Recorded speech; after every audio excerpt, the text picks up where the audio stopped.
যুক্তি হচ্ছে আমরা যে আজকে যে একাদশ শ্রেণীর দর্শনের আগে যেটা আমরা আরোহণ অনুমান করছিলাম, সেই আরোহণ অনুমানটা এক বিষয়, আর এখন আমাদের যেটা টপিক সেটা হচ্ছে যুক্তি।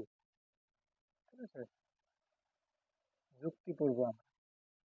এইবার যুক্তি পড়ার আগে আমাদের এখানে একদম বিষয়টা ক্লিয়ার হওয়া দরকার। ক্লিয়ার হবো কেমন করে? আমাদের যে দর্শন আছে, এই দর্শনের 11 আর 12-এ মোটামুটি দুইটা ভাগ। এই দুইটা ভাগ সম্পর্কে আমাদের আগে জানা দরকার।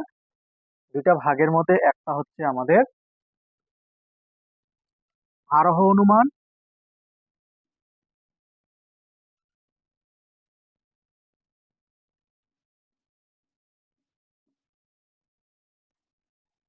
আর একটা হচ্ছে অবরোহ অনুমান।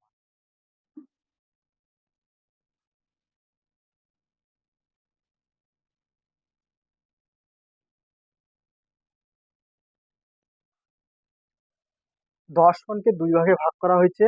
পশ্চিমবঙ্গের যে দর্শন সাবজেক্টটা রয়েছে সেই সাবজেক্টে দুই ভাগে ভাগ করা হয়েছে। একটা হচ্ছে আরোহ অনুমান, একটা হচ্ছে অবরোহ অনুমান।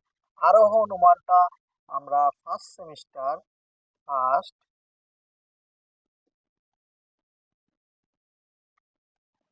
সেমিস্টারে কিছুটা অংশ পড়ছি। ফার্স্ট সেমিস্টার কোন ক্লাসে? 11-এ ফার্স্ট সেমিস্টারে কিছুটা অংশ আমরা পড়ছি, সবটা পড়ি নাই।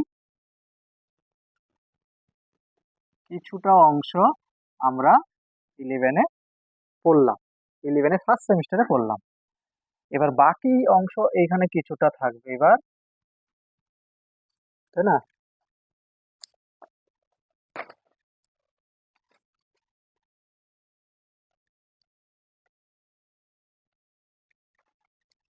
না, আর এইখানে এখন যেটা পড়বো সেমিস্টার 2, অর্থাৎ সেকেন্ড সেমিস্টার, যেটা পড়বো আমরা সেকেন্ড সেমিস্টার।